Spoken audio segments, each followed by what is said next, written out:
Bonjour à tous et bienvenue dans ce nouveau podcast de Partage de vie. Je suis Francesco Mondato, auteur, coach de vie. Pour cette première saison 2020-2021, j'ai prévu de vous parler de sophrologie, d'hypnose, de comment avoir du succès dans votre vie, des aborigènes d'Australie, de l'écriture, de livres et d'autres sujets passionnants. Bienvenue dans ce 32e podcast. Aujourd'hui, je suis ravi de vous présenter Delphine Corti de Cool Us Coaching qui va nous parler, comme vous l'aurez deviné, de coaching. Bonjour ma chère Delphine. Bonjour Francesco. Comment vas-tu? Ça va très bien, je suis avec toi donc c'est cool.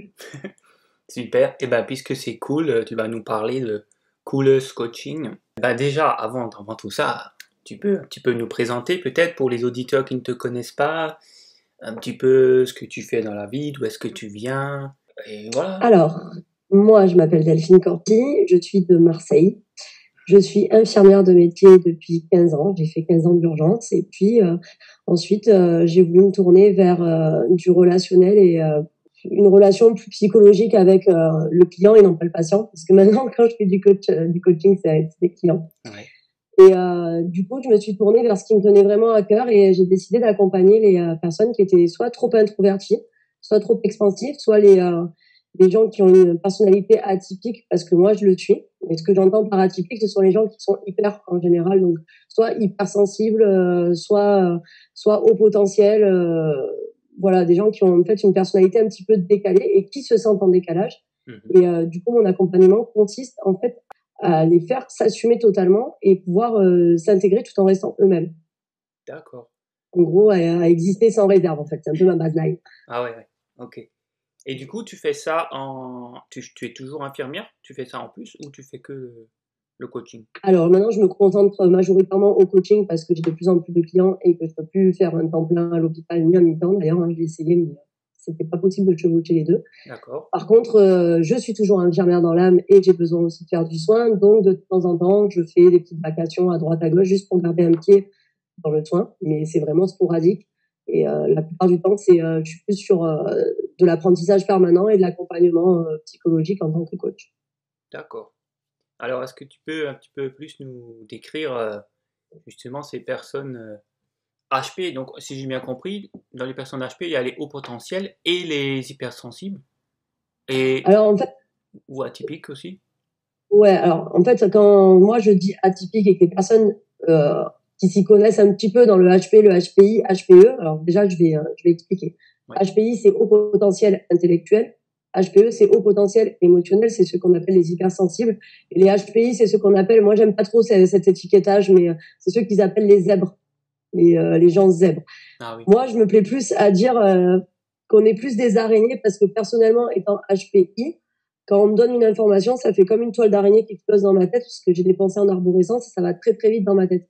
Donc moi dans le zèbre, je m'y retrouve pas trop. D'accord. Et après, pourquoi j'accompagne ces gens-là, parce que moi je suis HP et j'en ai beaucoup souffert jusqu'à environ 35 ans, jusqu'à ce que je fasse du développement personnel. Et ça a été une sorte de révélation en termes d'intégration sociale. Je dis pas que j'étais pas intégrée, mais j'étais toujours en marge. C'est-à-dire j'avais toujours l'impression d'être décalée. Soit que les gens, je les trouvais trop lents, parce que ça allait trop vite dans ma tête, soit j'avais l'impression d'être une extraterrestre ou un vilain petit canard, de ne pas être du tout à ma place en fait. D'accord. Et il s'est avéré que grâce au développement personnel, le vilain petit canard est devenu un beau signe, comme dans l'histoire. C'est excellent. Et du coup, parce que on m'a toujours dit toute ma vie, il faut canaliser cette énergie, il faut faire ci, il faut faire ça. C'est bien beau de le dire, mais j'avais pas de solution. Et c'est vraiment le développement personnel qui m'a apporté les solutions pour vivre pleinement mon décalage entre guillemets en fait, parce que moi maintenant je suis moi, et en même temps m'intégrer totalement socialement sur le plan professionnel et personnel. D'accord. Et c'est pour ça que je veux aider les gens qui sentent ce décalage permanent, parce qu'à un moment donné c'est plus vivable. Et c'est pour ça qu'il me tient à cœur donc d'encourager soit les HPI, les HPE, parce que je me retrouve dans eux. Je suis également hyper émotive moi aussi. Soit les introvertis et les expansifs, parce que je me retrouve également dans eux, vu que c'est des personnes qui sont toujours également en décalage et qui n'osent pas être trop eux-mêmes. Les introvertis se mettent soit en retrait pour être observateurs, parce qu'ils n'osent pas être eux par rapport à des traumatismes de l'enfance. Et les expansifs, au contraire, on leur dit d'arrêter d'être eux parce qu'ils saoulent, entre guillemets. Les gens, on leur dit arrête, tu es trop. Moi, j'étais expansive aussi, je me suis un peu calmée, je me le suis toujours. Et voilà, toute ta vie, on te dit tu es trop, c'est trop. C'est trop pour les gens, entre guillemets, normaux. Après, qu'est-ce que la normalité, hein? on va dire, le moule qu'on veut nous imposer n'est pas adapté à nous, caractère singulier, on va dire. Voilà. Ouais. Je suis très content du coup de parler de ce sujet parce que j'espère qu'il y aura des auditeurs à qui ça va parler parce que peut-être, je me pose la question, il y a peut-être des gens comme ça qui ne s'en rendent pas compte en fait, qui sont pas conscients. Alors, totalement, parce que moi, par exemple, le fait d'être HPI, là, intellectuel, je le savais pas depuis que j'étais gamine. Hein. Je l'ai su, en fait, on s'en est rendu compte à 29 ans. Parce que mon entourage m'a dit, tu es trop vive, tu vas trop vite. Ils apparentaient ça à de la violence. Parce que, en fait, comme je réponds toujours du tac au tac, on peut croire que je suis incisive, en fait. Mais pas du tout, parce que mon arrière-pensée est totalement bienveillante. Mais les gens en face, vu que ça répond vite, ils vont prendre ça pour de l'agressivité. D'accord. Donc, sur les conseils de mon entourage, j'étais allée voir une neuropsychologue pour discuter. Enfin, moi, je trouvais que j'avais pas de problème, mais vu que les gens trouvaient qu'il y avait des problèmes, je suis allée voir. Ouais. Et la neuropsychologue en question m'a dit, mais pas du tout de problème psychologique. Par contre, votre façon d'être me fait penser à ça. Et puis, elle m'a fait toute une batterie de tests sur plusieurs semaines et il s'en est avéré qu'il était HP au potentiel. Sur ce, ça m'a rassurée sur plein de choses. Ouais. Parce que de découvrir qu'on est ça, du coup, ça rassure sur son enfance, sur la façon d'aborder les choses et d'aborder son entourage. Et déjà, ça m'a calmé de le savoir. Effectivement, quand je vois des clients qui viennent vers moi pour un mal-être et que je discute avec eux, en fait, c'est beaucoup des HP qui s'ignorent. C'est des gens qui ne sont pas fait tester, mais quand ils décrivent leur façon de fonctionner, les pensées en arborescence, la façon d'être hyperactif, d'avoir des pensées en continu, de pas dormir beaucoup parce que tu penses à un truc et hop, tu veux penser au truc d'après et tu arrives à tout faire en plus. Enfin, c'est une sorte de super pouvoir entre guillemets. C'est épuisant, par contre. Oui, ça doit être en fait un super pouvoir. C'est épuisant. Et encore, moi, j'ai pas trop d'hyperactivité associée. Ouais. C'est épuisant de réfléchir tout le temps, en fait. Et du coup, le coaching, ça permet vraiment de se poser et de tout mettre dans l'ordre. L'avantage des HP, c'est qu'ils sont très scolaires dans un sens, très ordonnés. Ils ont besoin de ce cadre. Ouais. Et moi, la méthode que je propose, elle est très cadrée, en fait. Elle est à l'image que je suis. Donc, du coup, elle est vachement cadrée. Et du coup, ça amène énormément et ça permet de poser et d'avancer, mais à pas de géant, quoi. Ouais. En fait, je me la suis faite à moi, donc je sais très bien ce que je propose. Justement, tu rebondis sur la prochaine question, c'est très bien. Au niveau de ce que tu proposes maintenant, c'est des choses que tu as apprises par toi-même ou tu t'es formé ou c'est des méthodes que tu as créées pour le coaching? Les trois. Ah, les trois. Les trois. Excellent. Donc, formé, oui, parce que j'ai fait... et ça, ouais, je compte les mettre un petit bémol parce que je vois qu'il y en a énormément de gens qui se disent coach. Mais je veux bien que tu sois bienveillant et tout, je remets pas en question leur capacité à l'écoute, c'est pas ça. Mais à un moment donné, les diplômes, il les faut parce qu'il y a des grilles de base et il y a des processus à faire. Et j'ai l'impression que beaucoup de personnes se disent coach parce qu'ils sont juste bienveillants et à l'écoute. Mais quand j'entends qu'ils font des coachings sans parler de driver, de messages contraignants ou de trucs de base qu'on fait obligatoirement sur les 2 premières séances, je comprends pas en fait comment on peut avancer sans avoir ça à la base. Donc il y avait une grosse polémique sur Instagram récemment. Est-ce qu'il faut avoir des diplômes pour être coach? C'est comme si tu dis est-ce qu'il faut avoir un diplôme pour être infirmier? Ça va, si je t'apprends à piquer, tu piques. Ouais, mais non, mais c'est pas que ça, infirmier. Il y a quand même tout un processus derrière pour apprendre à être infirmier. Il faut connaître la pharmacologie, machin. C'est pareil pour le coaching. Pour le coaching, moi, j'ai appris pendant un an, j'ai appris Jung, on a abordé Freud, on a abordé les neurosciences, on a abordé la programmation neurolinguistique. J'ai fait un mémoire, j'ai dû me faire coacher. Enfin, c'est pas une pochette surprise, le truc, quoi. Il y avait deux pas, en fait, il y avait matière. C'est pour ça qu'on te dit, suffit d'être bienveillant. C'est limite un peu, je trouve que ça rabaisse la profession limite. Ah oui. Ah ouais, je suis d'accord avec toi. Aujourd'hui, derrière le mot coaching, tout le monde y met ce qu'il veut, quoi. Tout et n'importe quoi. Donc voilà, déjà c'est émergent en termes de développement personnel, parce qu'avant on entendait surtout les coachs sportifs. Ça n'a rien à voir, le coaching sportif, c'est un truc qui est vraiment à part. Hein. C'est un truc, il faut d'ailleurs des diplômes pour être coach sportif. Et c'est pareil pour le développement personnel. Il faut connaître la psychologie de la personne. Il faut être sûr de ne pas se louper sur son coaché. Faut pas accepter tout et n'importe qui. Oui. Tu vois, moi je choisis mes coachés en fonction de ce qu'ils me disent. Si je sais que c'est pas possible et que je peux pas les faire gagner leur vie, je les oriente ailleurs ou alors je leur dis que c'est pas moi qui leur correspond. Mais je vendrai pas pour vendre, en fait, ça m'intéresse pas. Très bien. Parce que t'es pas gagnant. Donc ça, c'est le côté formatif que j'ai eu. Donc oui, je suis diplômée RNCP niveau 6, donc c'est reconnu d'État et tout. Et d'ailleurs, tu vois, pour adhérer à la formation, il fallait quand même un bac+2. On n'est pas des gens qui n'avaient pas le bac ou qui avaient juste le bac. D'accord. Donc moi, j'avais bac+3 avec le truc infirmier, parce que ça correspond à un master quand même. Donc voilà, tu vois, il y a des formations qui sont plus ou moins sérieuses.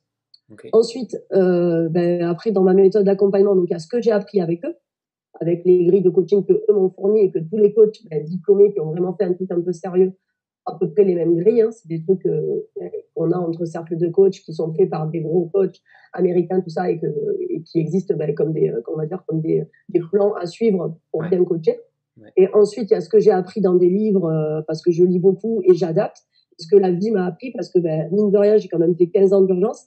J'ai travaillé 7 ans au bataillon des marins-pompiers de Marseille, en plus des urgences, donc j'ai fait pas mal de choses. J'ai vu énormément de trucs dans ma vie que je pense on peut pas s'imaginer. En termes de violence, de comportement humain et tout, de psychologie sociale, d'urgence, t'as de quoi faire, quoi. D'accord. Et du coup, je mets tout ça au profit de ma méthode actuelle. Ok. Et du coup, la plupart des gens qui viennent, donc la plupart des clients, on va dire, ou des coachés, peut-être. Des coachés, oui, c'est bien les coachés. Parce que moi, personnellement, j'ai aussi, pendant des années, hésité entre patient ou client. Je fais une petite parenthèse. Mais patient, il y a le côté malade derrière. Et client, il y a le côté business derrière. Et c'est ça, ouais. Donc, c'est ça qui me dérange dans le client. Coacher, c'est pas mal. C'est un peu compliqué à chaque fois, mais bon. Après, je fais des lapsus parce que tu es infirmière et que c'est vrai que patient, mais c'est pas grave, ça passera avec le temps. Oui, ça c'est comme tu dis, une erreur professionnelle. C'est ça. Du coup, ouais, la plupart de tes coachés, ils viennent pourquoi ils font appel à tes services, pourquoi la majorité, on va dire, pour l'expression. Alors, j'en ai 3 sortes. Du coup, j'avais pas mal d'introvertis. J'en ai coaché 2-3 d'introvertis qui sont venus parce qu'en fait, c'était plus vivable pour eux. Alors, en général, la tranche d'âge que je coach, après, ça peut être un peu plus jeune, on n'est pas 2-3 ans près, mais c'est entre 30 et 45 ans. Pourquoi ? Parce que dans la carte de la vie, en fait, c'est à peu près l'âge, tu sais, où tu es au milieu de ta vie. Et tu te retournes en arrière, tu te dis, bon, j'ai accompli ça, mais il me manque un truc. Et tu regardes vers le futur, tu me dis, bon, si je me bouge pas vite les fesses, il va me manquer un gros truc à la fin de ma vie. Donc, entre 30 et 45 ans, c'est là où d'un coup, il y a le tilt de recherche, de mission de vie, de réveil, en fait. Éveil. Voilà, il y a le truc d'éveil, j'ai envie de sortir de la fosse et un petit peu m'élever, en fait. Donc, ils ont tous à peu près cet âge-là, entre 30 et 45. Et les introvertis, il y en a 2 qui m'ont marqué. C'était une infirmière, d'ailleurs, que j'ai interviewée sur mon groupe, qui en fait m'avait contactée parce que elle n'arrivait pas à prendre la parole en public, ce qui posait beaucoup de problèmes dans son activité principale. Elle n'arrivait pas, quand il y avait réunion d'équipe et tout, elle n'arrivait pas à s'imposer en étant persuadée que si elle prenait la parole, on allait se moquer d'elle. Que tout ce qu'elle allait à dire n'était pas intéressant. Donc, on a retravaillé dessus et ça a été une métamorphose. D'ailleurs, dans l'interview, elle le dit, tu vois que elle a déjà osé faire une interview déjà en visuel en plus. Donc. Et tu vois, ça a été une métamorphose. Elle le raconte et tout. Ensuite, il y en a une autre que je suis en train de coacher parce qu'on n'a pas fini nos séances, qui, elle, n'osait même pas regarder les gens dans la rue en marchant. Wow. Donc, vraiment, on est dans de l'introversion profonde. Et là, pareil, une révélation. Et je suis contente dans un sens. Alors, contente, attention. En fait, au milieu du coaching, c'est avéré que son mari a demandé le divorce. Oh. Donc, si ça avait été la personne du début, elle aurait été au fin fond du trou. Ah ouais. Et là, en fait, avec le coaching, elle le prend, mais limite bien, quoi. D'accord. Moi, limite, il y a eu un travail sur soi qui fait que tu te dis, mais en fait, voilà, j'en étais là de ma vie, c'est ça qu'il faut que ça m'arrive. Alors, c'est pas à cause de moi qu'ils ont divorcé, hein, vous inquiétez pas. Il y avait un problème avant qui s'est manifesté pendant le coaching. Pendant que moi, en fait, pas pendant que je coachais, mais pendant le laps de temps où je la coach. Oui. Mais en fait, je suis contente parce qu'elle aborde la vie d'une manière beaucoup plus sereine, malgré la grosse tuile qui lui arrive dessus, en fait. Ouais, c'est donc, ça. Ton coaching, ça lui permet de maîtriser ses émotions et ce passage. Totalement. Voilà. Totalement, puis de voir de l'avant, en fait. Ouais, c'est-à-dire que c'est quelqu'un qui aurait pu se faire un monde d'un petit problème. Quand je parle de petit problème. Et là, c'est un gros problème quand même de divorcer. Et elle le prend mais avec une... Limite, je l'envie, quoi. Je me dis, waouh, l'élève a dépassé le maître. Je te dis, elle sagesse, en fait, avec beaucoup de... voilà, donc, c'est content. Excellent. Et puis voilà, et puis après, il y en a plein d'autres, des exemples, j'en ai plein d'autres, des gens qui stagnent aussi. On m'a souvent appelé pour me dire, je stagne dans ma vie, c'est-à-dire que j'ai l'impression que je dois faire quelque chose, mais j'arrive pas à le faire. Ah ouais. Et on en revient au même problème, les problèmes de mission de vie, en fait. Ouais. Tu vis ta vie, mais il te manque un truc. Ouais. Et tu sais pas ce qui te manque, mais tu sais qu'il te manque un truc. Le problème, c'est que tu as les œillères parce que tu penses toujours, tu rumines toujours les mêmes choses et le coach te permet d'ouvrir tes œillères et te dire ah c'est ça qui me manquait. Ouais. Il y en a un d'ailleurs après le coaching, il a créé son entreprise d'édition. Oh, édition de livres. Édition de livres spécialisée dans l'acupuncture, mais édition de livres quand même. Ah ouais, super. Tu vois, donc tu te dis bon, ça révèle. En fait, un coach c'est un révélateur. C'est pas un conseiller parce que je suis personne pour conseiller. C'est juste que tu regardes le potentiel des gens et tu arrives à les sublimer. En fait, c'est un sublimateur. Excellent. Et du coup, est-ce que tu peux nous dire sublimateur, je crois. Je sais pas. Révélateur, c'est bien. Révélateur, très bien. Et faisons des néologismes, c'est pas grave. Voilà. Créons des mots. Alors, comment tu procèdes justement concrètement lorsqu'une personne elle arrive en séance pour que les auditeurs peuvent décidément avec les mots aujourd'hui que les personnes Becherel, si tu nous regardes. Pardon, Madame Larousse. Donc, comment procèdes-tu concrètement Comment je procède? Voilà, pour que nos auditeurs puissent imaginer et comprendre. Ouais. Comprendre. Alors déjà, moi, mes séances, elles sont à distance. Donc, ce qui est cool, c'est que je peux coacher des gens dans n'importe où par la France. Je n'ai pas de cabinet ni rien. Okay. Le Zoom, ça marche très, très bien. Ouais. C'est un côté ludique. C'est un côté chaleureux, le Zoom. Ça a plus tendance à être proche de la personne par Zoom. C'est bizarre, hein. C'est vachement étrange, je l'ai étudié. Ouais. Ça a plus tendance à être proche de la personne par Zoom que le truc protocolaire où tu t'habilles, tu te tapes les embouteillages, tu attends dans la salle d'attente. Il y a une barrière qui saute grâce à Zoom. Ouais, l'avantage, c'est que tu n'es pas obligé si tu as envie d'être en bas en pyjama et en haut en t-shirt parce qu'on voit que ton nom, mais tu fais coacher en pyjama. C'est vrai. Tu as envie de boire ton café, de fumer ta cigarette pendant que le coach te parle, tu déranges personne parce que tu es chez toi. Donc, il y a plein d'avantages. Et même si tu pars en vacances en te disant je vais louper une séance de coaching et j'en ai besoin, tu peux la faire parce que tu as ton téléphone portable.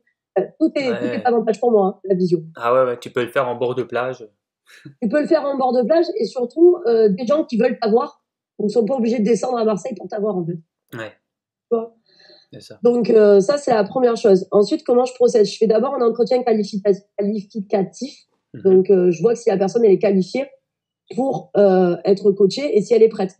Parce que pour être prêt à être coaché, il faut être prêt à se remettre en question. Si la personne, elle me dit c'est la faute de Pierre, Paul ou Jacques, ils sont tous contre moi, j'ai besoin d'un coach, il n'est pas prêt. Il n'est pas prêt parce que Pierre, Paul ou Jacques, ils y sont pour rien. Et en fait, c'est soi qu'il faut remettre en question. Donc déjà, je fais un petit entretien où je pose une série de 10 questions pour savoir si la personne est prête. Okay. Ensuite, on se voit via Zoom ou alors par téléphone s'il y en a qui sont moins à l'aise par la visio dès le premier abord. Et là, c'est un entretien de 45 minutes où je vais fixer leur objectif, voir leur réalité et voir vraiment leurs besoins et leurs demandes vis-à-vis du coach. D'accord. Et à la fin de cet entretien de 45 minutes, on établit un contrat si je suis le coach approprié à leurs problèmes. Cet entretien-là, il est gratuit. Hein, les 45 minutes, c'est un truc où tu discutes, quoi, parce qu'après, c'est un investissement. Donc, je préfère prendre mon temps, discuter avec ces gens et savoir si je suis la meilleure personne pour ou si ils partent dans le mauvais sens et moi aussi. Ok. Mon but, c'est de faire réussir le coaching. Sinon, ça m'apporte rien de faire de la mauvaise pub. C'est pareil. Hein. Ah, oui. T'as le côté réussite personnelle, puis t'as le côté, dans tous les cas, un business qui marche, c'est un business qui réussit, où les gens sont contents de ce que tu vends comme produit. Oui. Si tu vends du coaching à n'importe qui est le premier venu, si la personne n'est pas investie, elle va pas s'investir, donc elle va pas réussir, et donc derrière, toi, tu auras raté ton coup aussi. Tout à fait. Je suis d'accord avec toi. Donc, moi, je prends vraiment des gens qui sont investis. Et après, c'est une méthode. Alors, ma méthode, c'est du coaching hybride. C'est sur 15 semaines. 15 parce que pareil, je vends pas du rêve. Hein. Le métamorphose, ça se fait pas en 2 semaines. Les gens qui te disent, ouais, en 3 semaines, t'as confiance en toi. C'est pas vrai. C'est faux. On soit bien d'accord. C'est comme les régimes. En 2 semaines, tu perds 10 kilos. Oui, tu finis sous perfusion en hôpital. Voilà. Si tu perds 10 kilos en 2 semaines, ça s'appelle du jeûne. Ouais. Ça n'existe pas. Un truc fiable, stable, ça n'existe pas. Donc, moi, j'ai vraiment condensé, 15 semaines. 15 semaines. Et en fait, la méthode, accès en fait à une plateforme en ligne. Sur la plateforme en ligne, elle est divisée sur les 15 semaines. Donc, tu as semaine 1, semaine 2, semaine 3, etc. Et par semaine, un programme d'exercices à faire. Donc, tu as des tutos avec ma voix, accès aux exercices. Et après, à chaque fin de semaine, il y a un coaching collectif avec les gens qui ont adhéré à la méthode. Ce qui apporte de la richesse, parce qu'en fait, tu as l'introverti qui va discuter avec l'expansif, qui va discuter avec l'hypersensible. Et chacun, en fait, va pouvoir apporter sa richesse et sa vision. Ok. En chat, En plus, les coachs, ça, il y en a 15. Pardon? ils discutent entre eux en chat comme un groupe. Non, ouais, en fait, je fais une réunion Zoom, c'est moi l'animateur. Ah, Zoom. Ok. Et en fait, chaque fin de semaine, on se réunit pour parler de la semaine qui vient de se passer. Alors, même s'il y en a qui commencent en décalé, genre, il y en a qui en sont à la semaine 2 et d'autres qui en sont beaucoup plus avancés dans la méthode, semaine 8, par exemple. Ouais. Ils peuvent discuter entre eux et c'est assez intéressant de voir, tu discutes de leur objectif de la semaine, des petites victoires qu'ils ont eues et ça encourage les autres. Les autres se disent, tiens, si eux, ils sont arrivés à faire ça, moi, ça va, tu vois, il y a une sorte de mouvement de foule, l'effet pierre qui roule, là, qui ramasse tout sur son passage, tu vois, c'est un peu ça. Je vois. Ouais. Ça, c'est les coachings collectifs une fois par semaine. Okay. En plus, pendant les 15 semaines, ils ont 5 coachings individuels avec moi, parce qu'il y a des trucs qu'on doit faire vraiment en tête à tête, où on travaille pendant 1 heure et demie ensemble sur les croyances limitantes, les émotions, tout ça. Okay. Il y a un atelier de communication que j'anime moi avec mes coachés. Donc pareil, c'est une réunion de groupe. Il y a une intervenante extérieure que je connais très bien, parce qu'elle a fait la formation de coaching avec moi, Pauline Valli, qui leur fait faire 1h15 de yoga, méditation par visualisation et tout. Donc, ça rentre dans le cadre de l'accompagnement. Okay. Il y a un groupe VIP Facebook où on discute que entre nous. C'est-à-dire que c'est pas le groupe que tu connais toi, Francesco, dont on parlera après, mon groupe à moi, mais c'est un groupe vraiment qui appartient qu'à la méthode, où ils peuvent poser des questions à tout temps de la journée et ils ont des réponses. Pas besoin d'appeler ton coach toutes les 5 minutes, tu vois. Ça veut dire que disponibilité maximale. Pendant 15 semaines, tu les lâches pas. Et ils ont accès après à cette plateforme pendant 1 an. À savoir que moi, cette plateforme, je la nourris. C'est-à-dire que dès que je vais lire un article de journal ou que je vais parler à un coach qui va me dire, tiens, cet exercice-là, il est cool, je vais la nourrir, la plateforme. Je vais rajouter des exercices régulièrement et tout. Et du coup, ils vont pouvoir encore découvrir d'autres choses pendant cette année. Ok. Voilà. Et à terme, c'est une métamorphose, en fait. Et à terme, c'est des gens qui, moi, à chaque fois, pour le moment, j'ai un sans faute. Pour le moment, j'ai un sans faute. Mais bon. Bien. Je peux pas, sur une dizaine, c'est pas non plus, mais bon, c'est déjà bien. C'est-à-dire qu'à chaque fois, t'as un sourire et t'arrives, je pourrais pas te le décrire, mais t'as un sourire avec de la lumière dans les yeux, où tu te dis, waouh, là, ils y sont. C'est pas le sourire de bienséance, c'est le vrai sourire, genre, ça y est, je suis moi. Et pour le moment, touche du bois, ou touche du métal, comme on dit en Italie.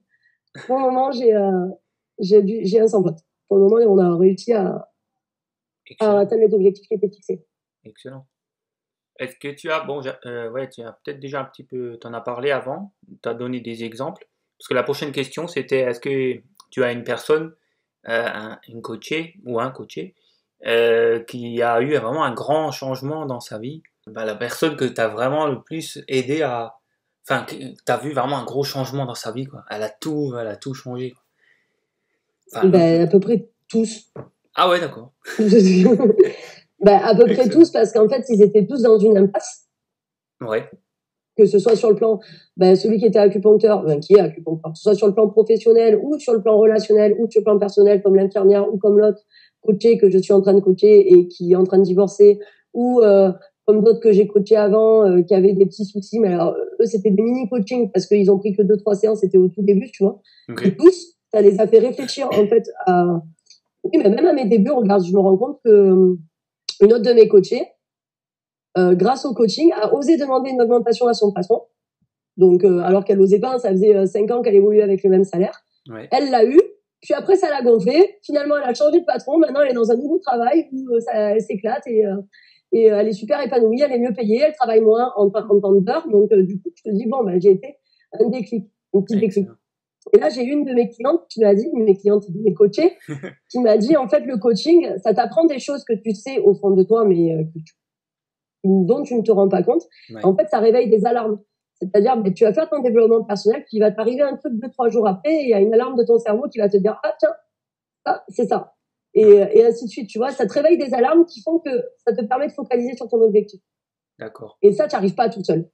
Il y en a plein qui vont te dire, ouais, mais c'est bon, je vais essayer tout seul, je vais lire des livres. Mm-hmm. Pas pareil. Ouais, c'est clair. C'est pas pareil, parce que c'est ton impasse à toi, c'est ton labyrinthe à toi, en fait.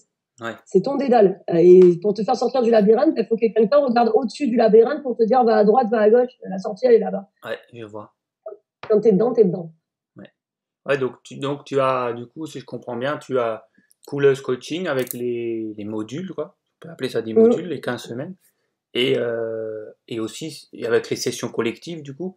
Mais tu proposes aussi, du coup, des séances un peu, je sais plus comment tu as appelé ça, mini coaching en individuel, t'en proposes aussi?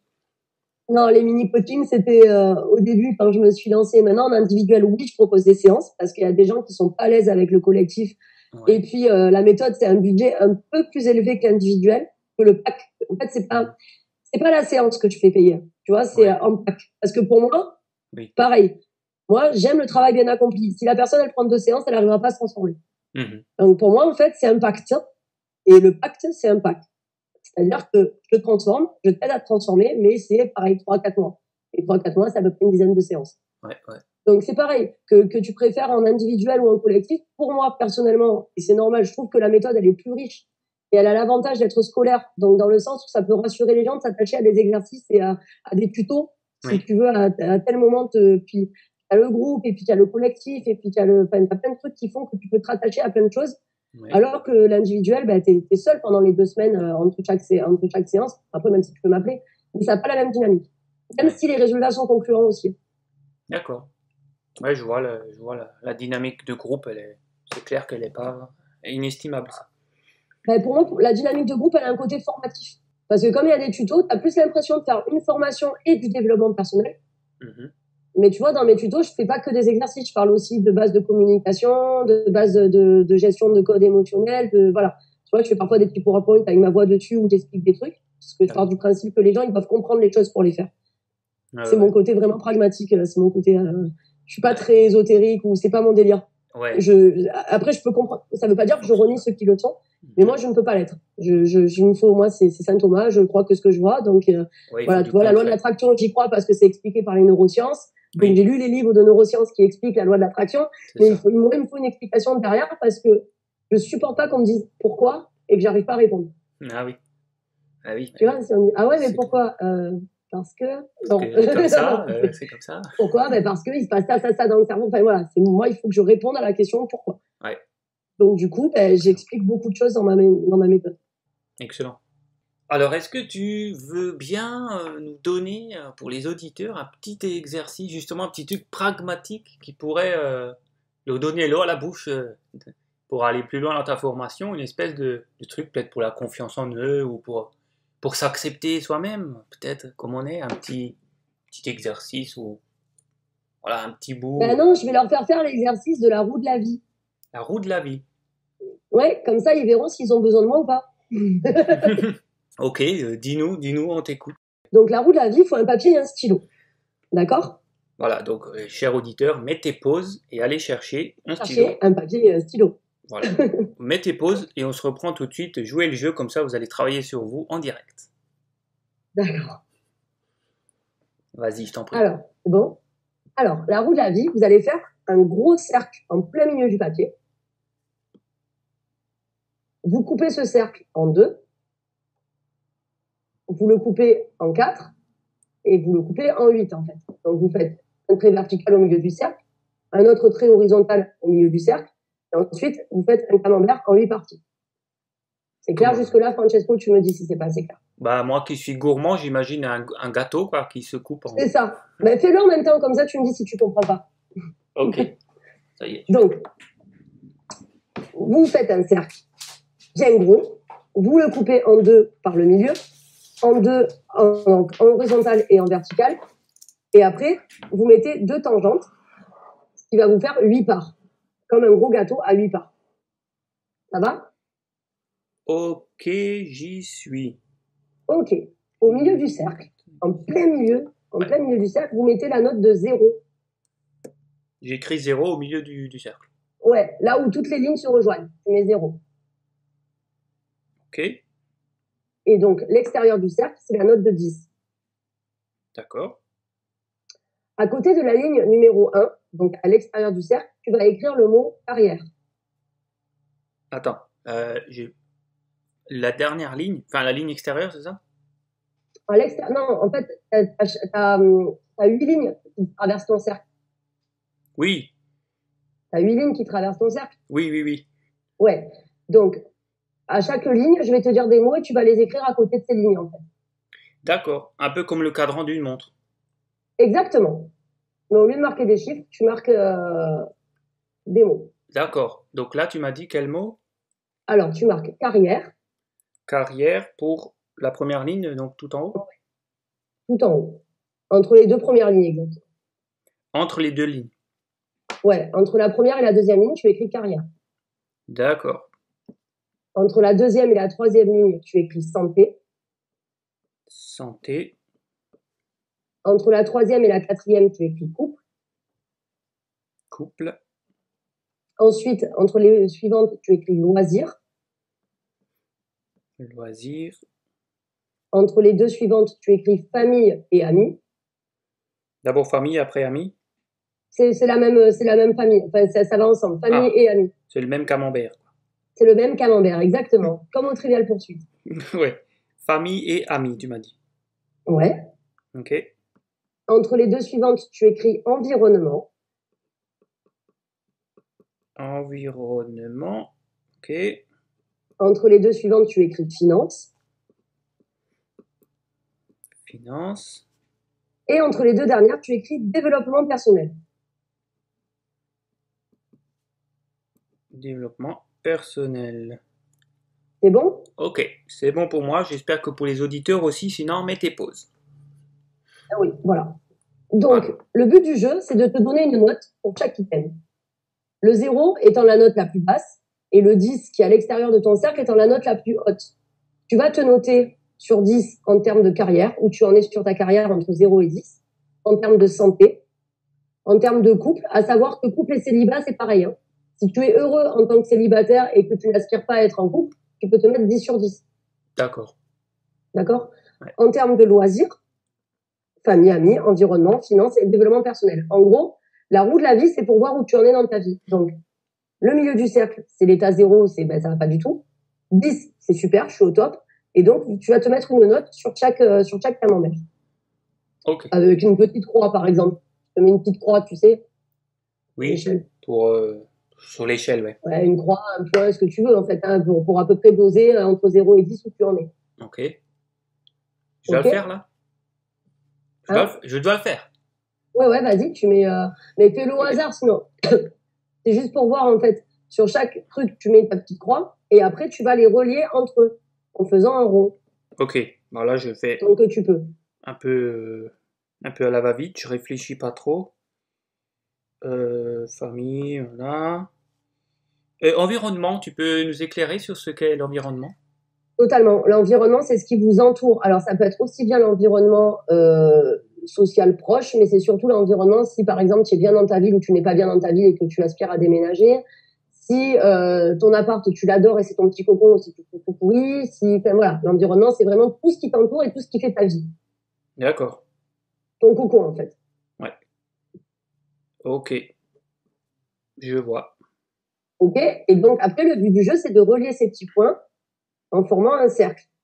Et c'est là que tu vois si ta roue de la vie est prête à tourner ou si elle est toute cabossée et que c'est une roue carrée. Ah, Et si d'accord. c'est une roue carrée, il faut faire appel à Bibi.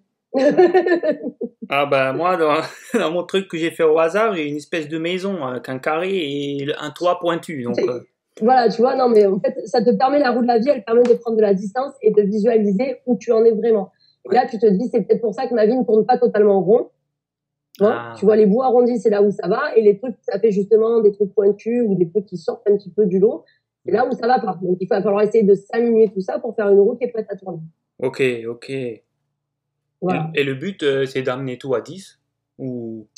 Le but, en fait, il faut parler d'amélioration à partir de 6 sur 10. C'est-à-dire que toute note inférieure ou égale à 6 sur 10, il va falloir voir les domaines qu'il faut améliorer et poser les actions en fonction de ces domaines. D'accord. Bien. C'était intéressant. Voilà, ça c'est un des exercices de la toute première que je donne même avant la première séance. Ah ouais. Dans le... En fait, quand ils ont souscrit le contrat, ouais. tu vois, quand le contrat est signé, parce que, chose importante à dire, moi je fais signer un contrat avec clause de confidentialité, donc normalement un coaching c'est sous contrat. Ok. Si on vous fait pas signer de contrat, vous faites pas coacher. Ah ouais. Mais c'est un contrat. D'accord. Contrat signé, clause de confidentialité, etc. quoi. Donc, une fois que le contrat est signé, j'envoie cet exercice parmi deux autres de base avant la première séance pour que la personne, en fait, elle sache très bien ce qu'elle va me dire à la première séance. Parce que parfois, ils ont un objectif, puis quand ils arrivent en séance, c'est pas du tout l'objectif. C'est des objectifs qui cachent le vrai objectif. Ah oui, bien sûr. Oui, je connais ça. Ça s'appelle le coup de la bécasse. Le coup de la bécasse? Ouais, Ah, j'ai jamais parce que la entendu. bécasse, c'est un oiseau qui fait beaucoup de bruit Oui. à l'opposé de son nid pour Ouais. pas que les prédateurs attaquent ses œufs. Ah, Donc la bécasse, elle va faire du bruit à l'opposé de son nid pour attirer le prédateur. ouais. Et quand tu fais le coup de la bécasse en termes d'objectif, c'est-à-dire que tu vas me parler d'un objectif qui te tient pas du tout à cœur, et le vrai objectif profond qui va te foutre les larmes aux yeux, bah, lui, tu vas l'éluder et pas du tout en parler. Ah Donc ça ouais. s'appelle le coup de la bécasse. Ok. Donc, C'est peut-être pas donc ça mal. permet de mettre à plat en fait. Ouais, ouais, c'est une belle image. Ouais, bah j'ai appris ça à l'école, hein, je l'ai pas inventé. Hein, Ouais. et du coaching pur et voilà. Ouais. Ok. Bah, merci pour cet exercice, hein. De rien. Je pense qu'il y a plus d'une personne qui voudra te contacter Bah, j'espère. pour approfondir tout ça. En tout cas, je suis à l'écoute, hein, donc il n'y a pas de souci. Puis même Ouais. si des gens se sentent pas prêts, ils peuvent venir sur le groupe. Ne pas te filer dans le groupe, c'est un groupe Oui. d'échange. Tu as vu, il y a toujours plein de trucs et astuces, des petits lives. Ouais, ouais, ouais, c'est sympa. Ouais. Tu Cette semaine, on donnes. parle des stratégies de sabotage et puis je ferai un live d'ailleurs dimanche pour en parler. Ouais. Oui, c'est vrai que tu donnes Bah, dont le coup de beaucoup de la bécasse. choses. Ah ouais. Tu Bah, c'est donnes une beaucoup de stratégie de choses. sabotage, le coup de la bécasse. Pardon. Non, je t'en prie, excuse-moi. Oui, c'est vrai que je disais que tu donnes beaucoup de choses gratuitement du coup dans le groupe pour ceux qui voudraient tâter le terrain et voir si les outils peuvent leur plaire et si le feeling passe aussi avec toi. C'est vrai que ça peut être quelque chose de très intéressant. Donc justement, pour finir cette interview, ben, comment on peut te contacter? Ou est-ce que... Donc il y a le groupe Facebook, est-ce que tu as un site? Voilà. Ah oui, alors, il y a le groupe Facebook qui s'appelle Existence sans réserve. Donc après, il y a marqué Delphine Corti, vous allez me reconnaître, hein, ça s'appelle Existence sans réserve. Oui. Vous tapez, vous le trouvez. Ensuite, il y a mon site internet, c'est coolescoaching.fr. Yes. Donc, vous le trouvez aussi avec des avis Google. Enfin voilà, vous allez me trouver. Et dans mon site, vous avez accès à un e-book gratuit si vous voulez le télécharger. Et il y a un blog que j'alimente aussi régulièrement sur les émotions, tout ça, sur la communication. Donc, vous pouvez regarder les articles de blog. Il n'y a pas de souci. J'ai une chaîne YouTube où toutes les vidéos que je mets sur le groupe, je les remets sur YouTube. Comme ça, les gens peuvent les voir quand ils veulent. Nickel. Il faut taper sur YouTube juste Delphine Coolest Corti. Coaching. Ok. Coolest Coaching. Alors, cool apostrophe, C2OL apostrophe, US.coaching. Alors que le site internet, c'est tout attaché. Une chaîne YouTube parce que j'ai un compte Instagram où je mets des trucs un petit peu différents sur Facebook. Mais bon, c'est dans l'un, dans l'autre. Si vous avez Facebook, il n'y a pas besoin d'aller sur Insta. Hein. Ça se rejoint. Ouais. Et puis, c'est bon, on a fait le tour des réseaux sociaux, je crois. Hein. Après, ça me tue moi. Oui, après le reste, on va éviter les Snapchat et compagnie. Non, mais j'ai pas, de toute façon, ça me fatigue. Oui. C'est trop. Mais voilà, et puis après, on peut me joindre par téléphone, hein, si on veut discuter. Je le donne, hein, c'est mon numéro professionnel. Ah bah vas-y, tu peux. 06 22 90 84 69. Et si vous Nickel. tombez sur mon répondeur, vous laissez un message. Nickel. Et elle se fera une joie de vous rappeler. Voilà. Pour la première séance gratuite pour voir si vous matchez, comme on dit. C'est ça, s'il y a un crush. C'est ça. Bon, bah super. Merci beaucoup, Delphine. Bah, de rien. Merci pour tes réponses, merci pour ces clarifications, pour tes exemples pertinents et cet exercice qui nous permet déjà de mettre des choses en lumière. Alors, bah, profite bien. Ouais, dernière question un petit peu improvisée. 2 questions improvisées. Allez, soyons fous. Quel est le dernier livre que tu as lu? Ou que tu es en train de lire? Alors, il y en a 2 que je lis en même temps. Je suis en train de lire La source de Swart, qui parle des neurosciences. Ok. Alors ça, c'est le livre pro, on va dire, parce que je lis toujours un livre pour le boulot, pour apprendre des choses, et un livre pour le plaisir, détendre, voilà, pour le plaisir. Roman, quelque chose. Et là, j'en suis pour le plaisir au tome 3 de 1Q84. Alors j'arrive jamais à dire son nom, Murakami. Ah oui. Oui. Haruki Murakami, voilà. Ouais. J'ai eu le 1, j'ai eu le 2, et là, je suis sur le tome 3. Ok, j'en ai entendu parler de cet auteur, oui. En bien. Voilà, donc oui, en bien, ouais, bah, c'est un des best-sellers qu'il avait fait, hein, parce que j'aime bien ce genre de livre, et puis voilà, et donc, et la source, si tu veux le lire, c'est super, ça parle des neurosciences et de la loi de l'attraction par rapport aux neurosciences. Ok, bah oui, ça m'intéresse, tu vas aller lire ça. Ouais, la source, c'est ton cerveau, en fait. Excellent. Dans le truc. Et c'est Tara Swart, je crois le nom. Attends, je vérifie. C'est Tara Swart, ouais, c'est ça, Tara Swart, qui est une neuroscientifique. Comment ça s'écrit? Donc, Tara, T-A-R-A, et plus loin Swart, S-W-A-R-T. La source. La source. Ok. Nickel, merci. Et juste avant, je fais une parenthèse, mais je veux vendre un livre qui m'a tenu à cœur aussi sur le développement. C'était Les mots sont des fenêtres, mais parfois ce sont des murs, de Marshall Rosenberg. Ah oui. Parce que ça a été une bible pour moi pour la communication non violente. Ok. Donc, c'était juste pour vous dire que s'il y en a qui ont des problèmes de communication, achetez ce livre. C'est génial. Excellent. Et du coup, la deuxième question improvisée. Vas-y. Comment tu vois l'avenir du coaching en France? Mais c'est ce qu'on disait au début, il y a du apprendre et à laisser. Ouais.